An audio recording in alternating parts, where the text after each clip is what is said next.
Hello everyone, welcome to my channel. Please subscribe and keep watching more details. The Curse of Oak Island, gold is recovered at the Money Pit dig, but there's also a major setback.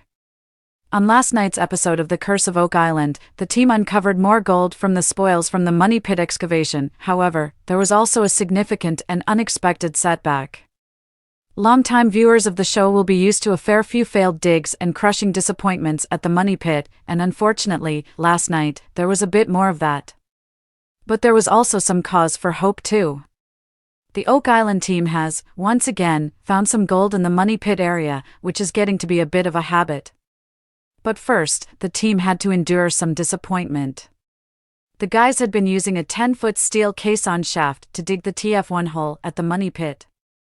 They thought TF1 was their best bet because earlier in the season, they had recovered metal with traces of gold on it in this area, and samples of underground water had also revealed the presence of gold and silver. Things seemed to be going well. The hammer grab was pulling up plenty of wood, indicating that there were shafts and tunnels buried underneath. The team began to suspect that they were following in the footsteps of previous excavations. There was evidence they were covering the same ground as digs from 1861 and 1909, which gave the guys hope that they were on the right track.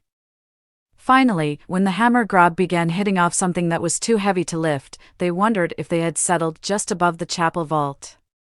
This was at a depth of approximately 150 feet, which the guys thought would be a perfect depth for a treasure vault encased in concrete. Sadly, the crew soon determined they weren't hitting up against a vault. Instead, it was most likely bedrock, which meant game over. The hole was a dead end. But all was not entirely lost as Steve Guptill turned up with a collection of artifacts recovered from the spoils of TF1. He had a fairly large number of metal objects found at a depth between 110 and 130 feet, and Marty Lagina wasted no time in running them through the XRF machine. Lo and behold, two of the objects contained gold. Marty can often be quite pessimistic, but he was full of positive energy last night. Speaking of the gold pieces, he argued the pieces showed they may be getting close to the source of the gold. He explained that the artifacts could be detritus from a real treasure trove, about a foot away.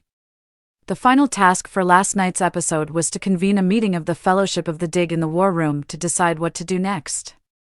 Oak Island historian Charles Barkhouse had a clear and succinct plan. He believed that the evidence showed they were super close to the shaft collapse of 1861, but that they had dug a little bit too far west.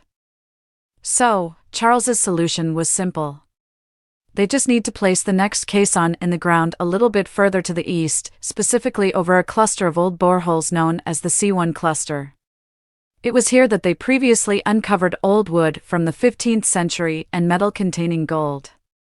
Don't forget, if this doesn't work, they still have two other caisson shafts in reserve. So, still plenty of opportunity for success.